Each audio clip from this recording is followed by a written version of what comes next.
guys, welcome back to Watch the Time. So I'm really pleased to be able to bring you this watch actually. It's a Seagull 1963. It hasn't got the mechanical movement, which may put some of you off, but there's a couple of reasons why I actually really like this watch and I had to bring it in. One, the price. The Seagull 1963 a couple of years ago was quite a bit cheaper than it is now. Prices have gone up quite a bit.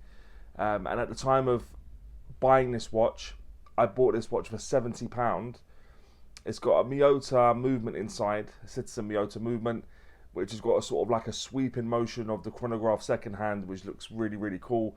Sapphire crystal, nice dial and everything else that you'd expect with the watches, sort of, because it's just very, very similar to the mechanical one. And it was just one that I really needed to get in. I got it on a mesh strap. It does come on other straps also. You get leather straps, canvas straps and stuff. But I wanted to get it on the mesh just because I didn't really have a mesh that would fit properly. But I will show it on a couple of other straps as well, just to give you an idea of what it looks like. But this watch looks like a banger for 70 quid. I've got to say, it's one that I do anticipate keeping for quite a while actually. Will I feel the same by the end of the video? We'll see, because the Pants and Pukka it normally shows through in terms of how good a watch is, in my opinion anyway. Like I said, it's all subjective, but hopefully by the end of the video you'll have a good indication of whether it's for you or not. If it is for you, there's an affiliate link in the description. Please feel free to use it. But I do appreciate you tuning back in and for all your love and support. And with that being said, let's get the camera turned around and get on with it. Okay, so this is the watch. Very primitive packaging. Outer sleeve. Inside you've got the box. Not so bad. Okay for the price. Open it up. It comes on like a sort of velvety style pillow. New to me. I didn't realise it was a Chameri. They make that mecha quartz sort of King Seiko homage, and it was also signed, which was a massive surprise. So yeah, cool for the price. You don't get a lot of watches below £100, $100, whatever, that are signed, which was a nice touch. But let's put all that to the side, because here she is, and isn't she beautiful? Really wanted to get this watch in for a while. It did appear on my sale video, summer sale video, where I really wanted to I spoke about this one, and the big appeal with it was the quartz movement. It's not a mecha quartz movement, but I will touch upon that in a moment. They called it the 1963 Panda, 21 Zuan. I don't know if I'm pronouncing that right, but do correct me in the comment section. Let me know how you pronounce it. But yeah, 1963 Panda. And as I said, inside it's running a quartz movement. It's a Miyota 6S21. They're saying this isn't a mecha quartz movement, but it does run extremely similar to a mecha quartz movement, with the chronograph second hand sort of ticking away at 4 beats per second. Yeah, it's plus 20 or minus 20 seconds per day. No joules, but 3-year battery life, and yeah, very reliable movement. And the thing is, where it's a Miyota movement, Seiko Miyota movement, you know what you're getting. So yeah, 6S21 movement. The construction of this watch, aside from the crystal, is all 316L stainless steel. So that's, the case is all polished, as is most of the watch, to be quite honest. You've only got a couple of elements that are brushed, and that's the case back and the clasp. But all 316L stainless steel. The case thickness of this watch is 13.2 millimeters. The case diameter, measured from the smallest point in between the crown and the pushers, it was coming in at 40.1 millimeters. And when you can take into consideration the crown and pushers, it's coming at about 42.3 millimeters. The lug width on this is 20, and the lug to lug, tip to tip, is 50.1, which surprised me a little bit actually. It doesn't feel like it wears like that, but they are quite elongated, the lug ends, so maybe that's got something to do with it. The case back, it looks like it's screwed down to me. Looks like, yeah, but so yeah, I'm going to say it's screwed down. It's got a little bit of writing on the back, and obviously 1963, and all brushed, as I touched upon a few moments ago.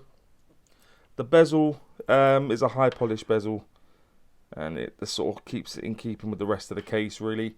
And the the crown is situated at 3 o'clock. It is signed with the star that's very synonymous with the Seagull 1963, and it's got a pusher at the 2 and 4. And we'll talk about those in a few moments, just in terms of what they do and stuff. Pretty standard stuff for a chronograph, but I'll run through it just in case you've not experienced chronograph watch yourself. The strap it comes on is a mesh type strap. Yeah, nicely done, finished okay. Very basic clasp, fold over clasp. Very easy to adjust though. You just flick that up and slide it across to wherever you like it. So it's very, very simple. Not many tools needed to adjust that. And the crystal covering that dial, and I do think the dial is very nice. The crystal is sapphire crystal because I tested it, which is nice. Nice bit of sapphire crystal on there, which will help with it not scratching and stuff. So there we go. And the water resistance is cited on the website as being 50 meters. So that would give you 5 atmospheres of water resistance, and the weight will just appear in the top right. As if by magic, it's 107 grams ish. But yeah, that's the watch, guys. That's the proportions. That's everything else. But let's have a look at the dial now, guys, in just a little bit more detail. So what you have is you've got a tachymeter going around the outer edge, and inside that you've got a minute track with milliseconds. It's very accurate there. Inside that you've got applied indices everywhere except for the 3 and 9, making way for the sub dials. Let me just start the chronograph second hand, so you can have a little look at what I was talking about in terms of the sweep. Most chronograph that are not automatic, you won't have that unless it is a mecha quartz movement. They normally still tick, but on this one it doesn't. So you got a nice sort of sweep. It's not seamless, but it is. You got to bear in mind it is still a quartz, so I think we can forgive it for that. Just below, actually, let me take the crown out. There is a ghost position. You take it out to the first, it will still keep on moving. You take it out, it will hack. But let me just set it to the time that I like putting it to. I'll put it to about 20 past 8, and then I'll start that chronograph hand up again, just so you can see the sub dial at the 9, what happens with that. So let me just start it off again, because it did reset because I took the crown out. Just below the double indices at the 12, you've got the logo, the star with the 21 Zuan printed onto the dial. And just above the indices at the 6, you have got some more printed writing in Chinese. Obviously, my Chinese isn't up to snuff, so I don't know what that says. Just please feel free to tell me. If I was to guess, it would probably say the water resistance, but that's just a complete guess. I have no clue. What you're going to see now, guys, is that as this chronograph second hand moves around, the sub dial at the 9 o'clock will continue to count that. And then once we click that button, it will stop. Press that button, it will reset, and you'll see that in just a few moments. The hand or the sub dial at the 3 o'clock is just the seconds for your time.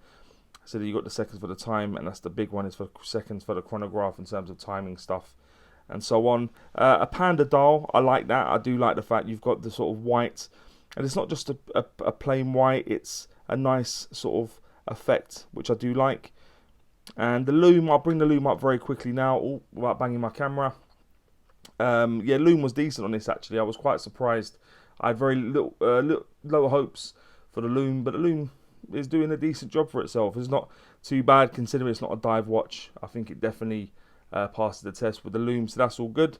But as I say now, let me just press the button to stop it. You'll see I press the button at 2 o'clock. Press it again, it will reset, and everything will go back to the sort of upright position towards 12 o'clock. On there it's 30 because it does in 30 minute increments. But that's the dial, guys. That's the loom. That's everything you're looking at. Let me just pop it on the wrist quickly, give you an idea of what it looks like on my wrist. My wrist is just above a 7-inch wrist for your reference. And let me just get it on. And here's what it looks like on me. So yeah, it looks very nice. You would have seen on the intro, I tried it on a couple of other straps. I particularly like it on that Vario. I think it looks really, really cool.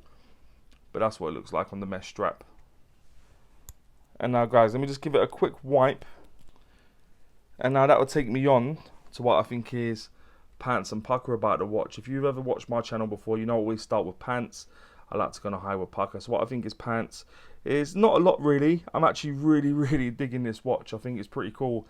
Only a couple of things. So the chronograph sub dial, the minutes, it doesn't go proud to upright. It's sort of off. It's not quite touch it. It's sort of off to the right on the indices at 30. Just along there, you'll see it's not quite straight, which is a bit of a shame. And the ghost position on the movements, I'm liking the fact they've used this movement. My first interaction with it, and so far so good. But I don't like the fact it's got a ghost position. But both of those things, I'm sure if you bought one, there wouldn't be a problem with the alignment, and 2, you might not mind that. So there you go. There's 2 subjective things. Also although the sub dial at 9 o'clock is a little bit less subjective, given the fact it should really be kissing it perfectly. But yeah, they're the two things though, guys, for pants. Is the chronograph sub dial in terms of the alignment and the ghost position on the movement. What I think is Pukka, quite a lot more. The dial, as I've said, I like the Panda dial. I like the fact it's not just a plain white dial. I like the fact it's got a little bit of an effect to it, which is cool. The loom, as I mentioned, the loom surprised me massively. Not bad loom at all. Doesn't take much to charge it, and it lasts a while, which is quite nice. The Sapphire crystal is also another nice touch. You're getting this watch for sort of £70, and with the Miyota movement, the Sapphire crystal, the way it looks, I think it's good Sapphire crystal for that price. I mentioned the movement just a moment ago. Yeah, the movement's cool. No complaints. I can see this being used in a lot more watches from here on out. I can see a lot of companies using it. The bracelet, actually very, very comfortable, very smooth. A little bit more thickness on there than I would have expected for the price as well. So yeah, that's a nice touch. The aesthetic, I love the aesthetic. I love the way it looks. I love the fact that with prices creeping up, and also the fact that because obviously the mechanical Seagull 9063, the prices have definitely gone up. Plus also you've got problems with sort of servicing and stuff of this. It just change your battery after 3 years and off you go. So I think the aesthetic, the way it looks, and the way it's all going to come together is great. And the price, as I said, £70 for this, I think is a very, very good buy. I think it's definitely one that should be in your shopping basket. So yeah, the price, so just to surmise what I think is Pukka, is I'll go with the dial, the loom, the sapphire crystal, the movement, the bracelet, the aesthetic, and the price.